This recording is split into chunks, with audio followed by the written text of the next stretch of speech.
Journeys begin in two worlds, the mind and the physical one. First as intention, then as motion. But the inner world and the outer world do not always move in step. Sometimes the mind arrives where the body never will. Bodies being recovered on 4 different days, including 12 last night. Some journeys grant neither arrival nor return. Nearly 500 migrants have died or gone missing since 2021. They end halfway across. Yet the movement does not stop. EU does not have the capacity to handle another major migration crisis. Across seas and borders, people continue to set out in search of safety, work, or another life. And over time, that movement has been captured. What once was a journey has become a system. Illegality wrapped in paperwork. Transnational crime behind the curtain. Borders broken by design.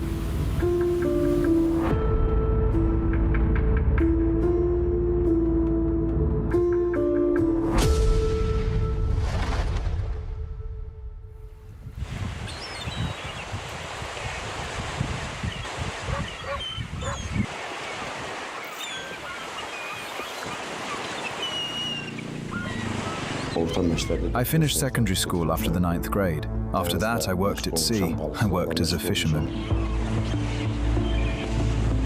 I am from the Neftchala district. For many years, I worked at sea in fishing. I also work as a captain on a vessel.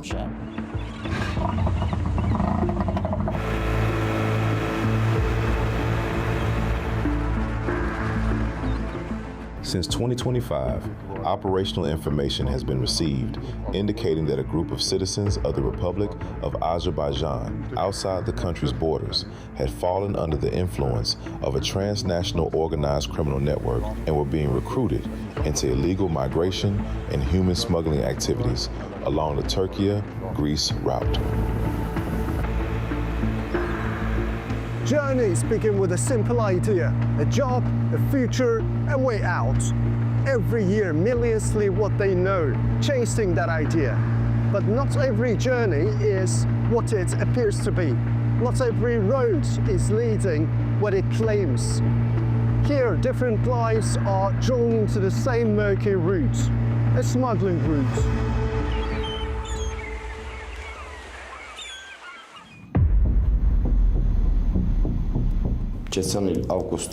Last year, on August 9th, I met a man named Shahryar on social media. He called me and invited me. He said there was a job in Turkey taking tourists around to the Turkish islands. You've been a fisherman. You are a fisherman. You know these things. I said, yes, I do. About a year ago, I met a man named Hussein through social media. He offered me a job in the city of Marmaris in Turkey. They called him Ali Abi. He said there was a fishing job. I asked what the payment would be. They said I would be paid $3,000, so I agreed.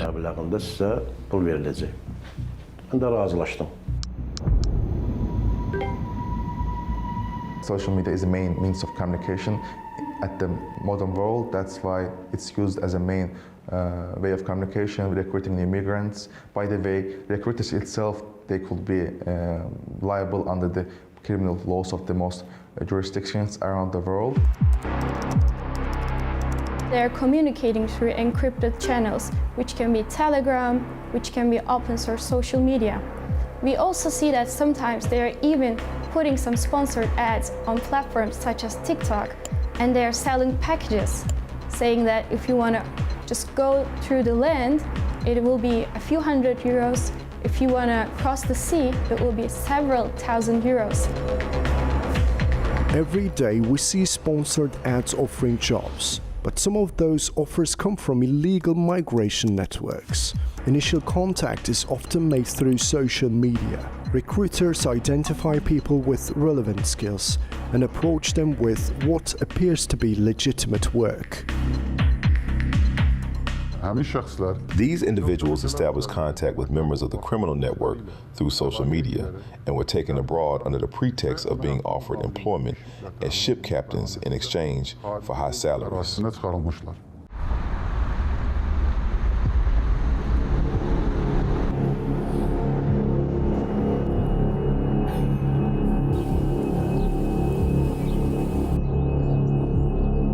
Stories we heard follow almost the same pattern. They arrive in a new country expecting to begin work. At first, the process appears legitimate and organized. Accommodation is arranged, basic needs are covered. But it also creates dependency. By the time questions begin, leaving is no longer straightforward. My wife told me Gambar is in Turkey. I asked, how did he get to Turkey? How come I didn't know? Why did he go? She said, they are going to work on a ship. They will go abroad to European countries and work legally.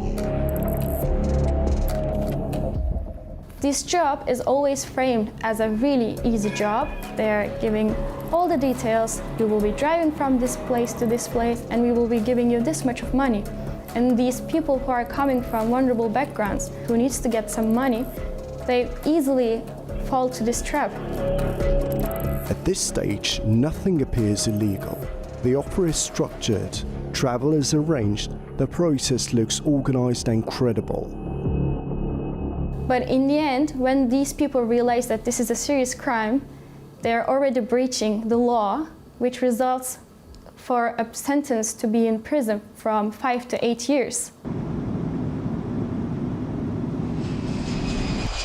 After about 2 months, he came home and said, "Mother, I want to see you before I leave. They will send us abroad by ship and pay us." I asked what he meant. He said, "If God wills, we'll go and come back within a week." They sent the plane ticket money to my son's card. I said, "Give me the phone, let me speak to him, I won't let you. Give the ticket back." Some states adopted laws on criminalizing the advertising on social media, recruiting migrants for smuggling or recruiting them to make them work in a better life, find a new job, even if the recruitment itself does not highlight directly that's the illegal migrant smuggling.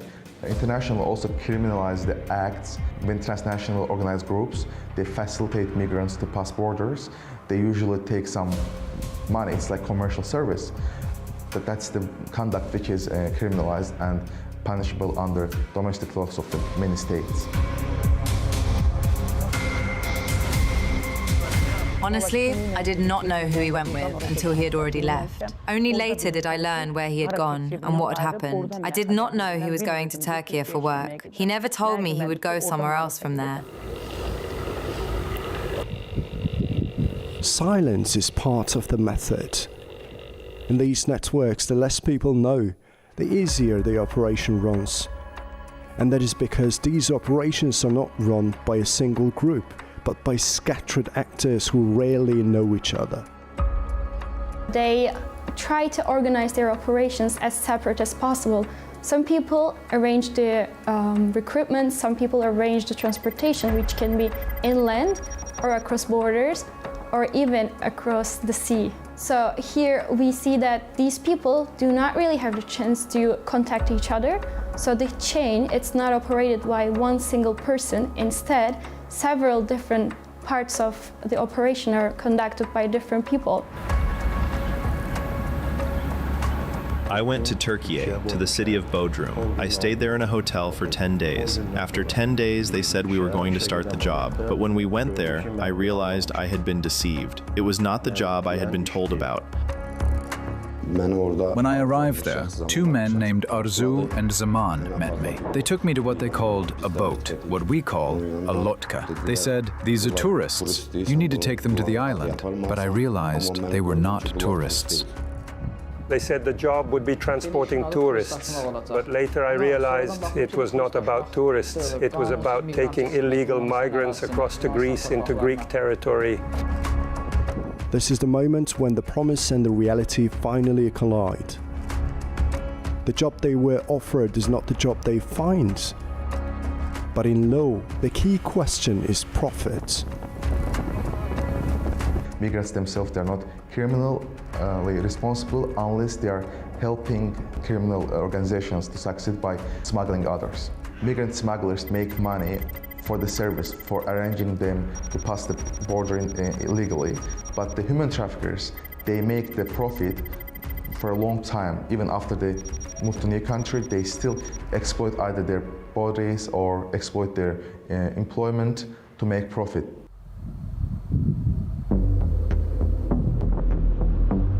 Observations show that at the initial stage, the criminal group recruited young people capable of operating high-speed boats and jet skis and skilled in maneuvering to evade pursuit to transport migrants from the Turkish cities of Marmaris, Kuşadası, and Izmir to the Greek islands of Samos, Lesbos, Rhodes, Simi, and Kos. However, it was later documented that the network began providing short training sessions and directing individuals with no maritime background, including those steering a boat for the first time in their lives, to participate in these criminal activities.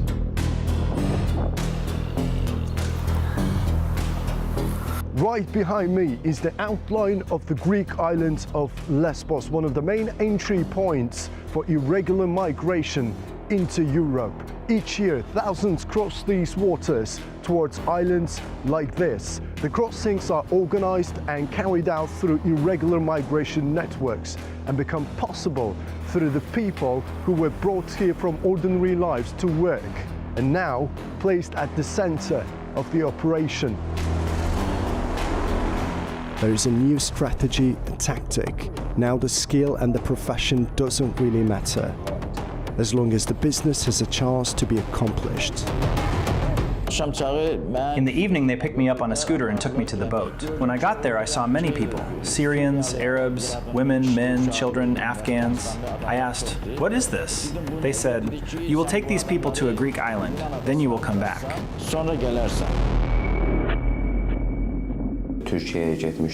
I had gone to Turkey.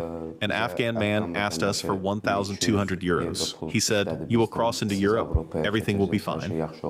Syrians, Afghans, Nigerians, people from all kinds of nationalities slowly started gathering there. 2 or 3 villas were completely full. After staying there for a couple of days, once the group was complete, they loaded us all into cars. They kept saying they would take us to a point. They said, "We will take you to the point. You will wait there. A ship will come and pick you up from there."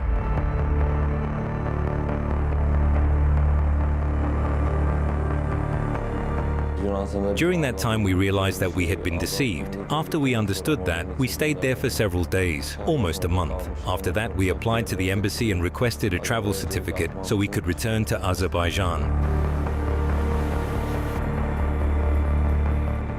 They are smugglers. They run people from Turkey to Greece. There were 17 people. They forced me to do it. They had my documents, so I had no choice. That is how I ended up doing this job.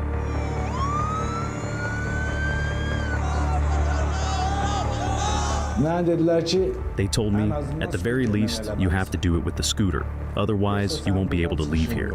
At first, these individuals carried out the instructions of network members through mutual agreement. Later, however, the cooperation continued under conditions of blackmail and threats. After some time, they managed to break away from the criminal group and the offenses they had been drawn into, and eventually returned to their homeland. When I protested and tried to go back, they stopped me and took my passport. They said, "You will go. Even if you are caught, you still have to go to the other side." There are other forces behind this. It is a group organized almost like a mafia. When we are talking about the phenomenon of illegal immigration, what matters isn't the individuals that they cross borders illegally, but what matters is the transnational networks behind them. These networks, these illegal immigrant networks, they do not operate as traditional, typical criminal organizations. They are highly adaptive, decentralized, and they follow technological opportunities quite well. It was also established that network leaders operating abroad, as well as other members held in detention facilities, communicated directly with their recruits through the WhatsApp application, conducting video conferences to provide instructions. In modern smuggling networks, control no longer requires presence. Coordination can happen from anywhere, and distance becomes part of the protection. Migrant smuggling is a key issue on a global scale. It's a multi-billion industry. Its consequences is outside the one state's jurisdiction, therefore can easily be classified as transnational crime. Illegal migration and human smuggling are among the stable financial sources of transnational organized criminal networks. They are among the most global challenges faced by modern and developed countries. They also pose a threat to national and state security. Migrant smuggling has become a global business. According to the United Nations, criminal networks generate billions of dollars each year by moving people across borders. These operations stretch across continents, linking origin, transit, and destination countries. And because they operate beyond the reach of any single state, migrant smuggling has become a form of transnational organized crime. There is a lot of money involved here. For each person, it is about 7,000 or 7,500 euros. They take the money at the beginning. They say, you go first. When you come back, we will give you your payment. The people themselves also started pressuring me. They said, you are the captain, you came here, we have paid our money, we are going to Greece. So we went and dropped them off on the island. They promised money if he took people to Greece. They said, go and come back, and I will pay you well. They led my son into this and sent him on that journey. There, my son was arrested.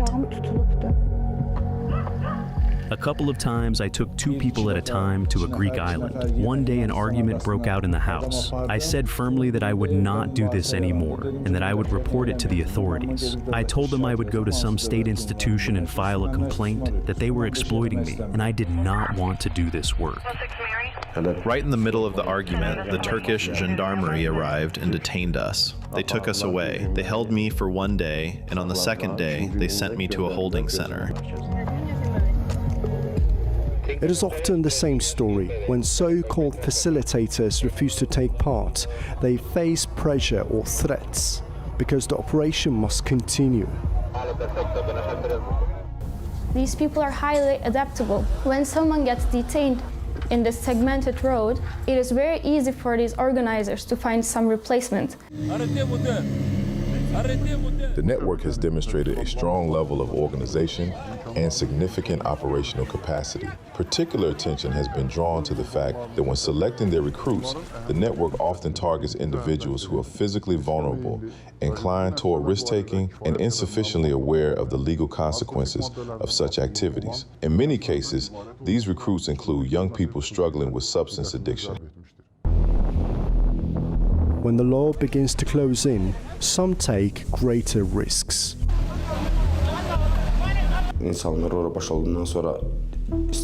After I dropped the people there, I wanted to return.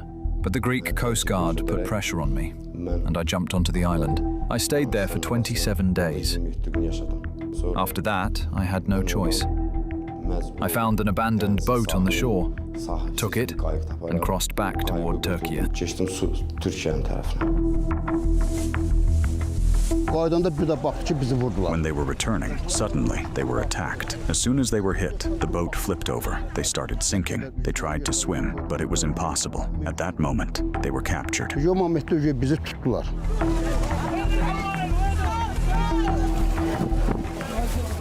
But after he left, not even a week, maybe 10 days later, I received a call. They said the boys were in Greek waters, heading toward Italy when the boat stopped, and my son sent a signal for help. Greek patrol units arrived and detained them. They seized the boat and took them away.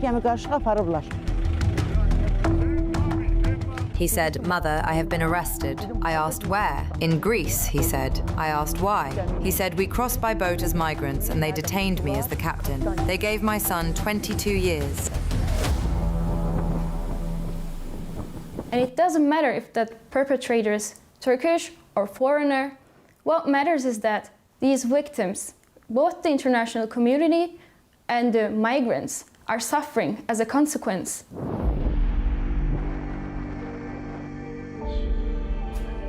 Citizens of the Republic of Azerbaijan who participate in migrant smuggling as part of an organized group outside the country's borders bear criminal responsibility as they place the lives and health of citizens of other countries in a dangerous situation. Azerbaijani citizens who organize illegal migration from the Republic of Turkey to the Greek islands as part of organized groups inevitably face comparatively heavier punishment.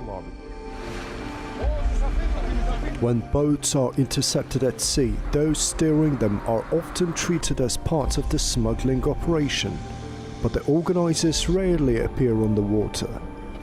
Many crossings are run like a kamikaze business. A boat is bought, migrants are loaded, and a facilitator is sent to steer. Once the money is collected, the organizers step away. Whether the boat reaches the shore, is intercepted, or sinks at sea, the business has already paid off.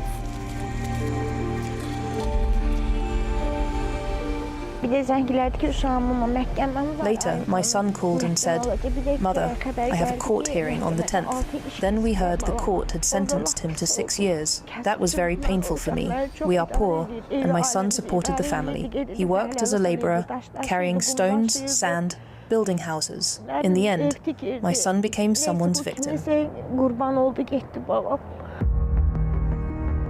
When he was first arrested, he was in a prison in Athens. Later, they moved him 3 or 4 times. At one point, they said he had been given life. Then he said he appealed, and it became 25 years. Later, they said 20 years. It is all confusing. I still do not know the exact situation. Then they come back thinking they will finally be paid. But everyone who goes there and comes back ends up like this. The criminal laws in most states uses the test called willful blindness. That means you don't need to know what exactly is happening, but you need to have at least an understanding. You should have known about the process. An average person knows about illegal immigration. That's something we can see on news every day. So they cannot claim, I didn't know what was done was not legal. Therefore, they will be still held responsible if they are going to help those networks to succeed. While I was there, I realized that many others like me had been deceived. They lure people with promises of high salaries, bring them there, and in the end, those people face the same fate that I did. We see in the statistics provided by the Migrant Department of the Turkish state that in 2016 only 450,000 people were detained while they were trying to cross the sea in here, and also the land in the neighboring countries. Only this year, in the first 2 months of 2026, we see that 17,000 of people were detained. So there's a huge demand to try to cross these borders. In total, 75 citizens of the Republic of Azerbaijan have been arrested by law enforcement authorities in Turkey and Greece for their participation in illegal migration activities. Europol's report Combating Migrant Smuggling in 2024 outlines major enforcement efforts. 266 cross-border operations were supported, 48 coordinated action days were carried out, and more than 14,000 intelligence messages were processed to track smuggling networks. One Europol data shows that smuggling routes operate as a market. Prices change depending on distance, transport method, and the level of risk involved. Additional services also increase the cost.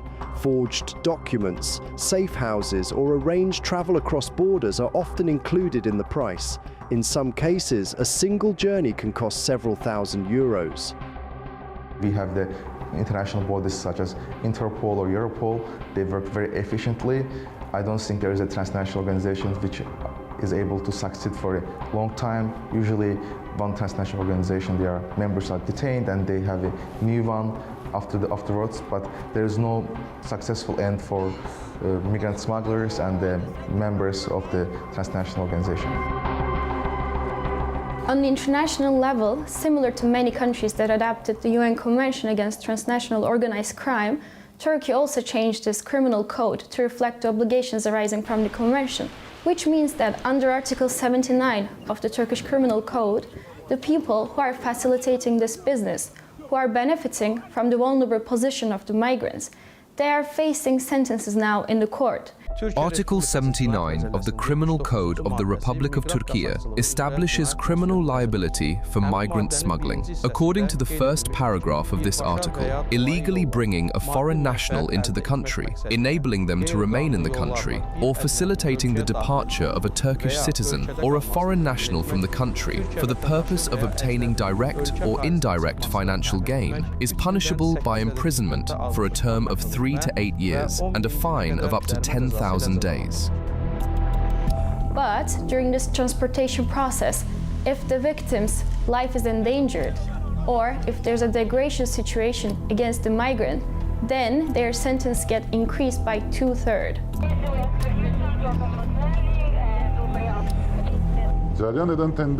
This emerging trend creates serious social risks. The repeated association of Azerbaijani citizens with migrant smuggling in international media reports and official assessments is deeply undesirable. The State Security Service continues to implement comprehensive measures to prevent these illegal activities, including cooperation with international partners, preventive steps within Azerbaijan, and the application of necessary legal actions. Kompleks tədbirlərin həyata keçirilməsini davam etdirir. Citizens are warned not to engage in such criminal activities in exchange for financial or other benefits. Otherwise, they will face criminal liability and the penalty of imprisonment. The law measures crime in years and sentences. Life measures it differently, in waiting, in absence, in the quiet of families left behind. To every family, I would say this: do not leave your child alone. Be there for them, support them. I let my child go once, and it brought me deep regret. He took care of all my children. He was like a father to them. He supported everyone, but he could not help himself. Now his children have no father. I would never wish this life on any mother or father. I would not wish it on anyone.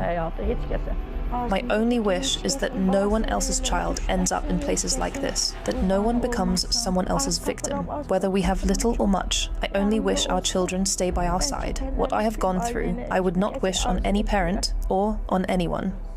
Along these routes, the crossings continue. Boats leave the shore, some reach the other sides. But for many caught in the system, the journey never truly arrives where it was meant to, because somewhere between the reality and the promise, their journey ends halfway across.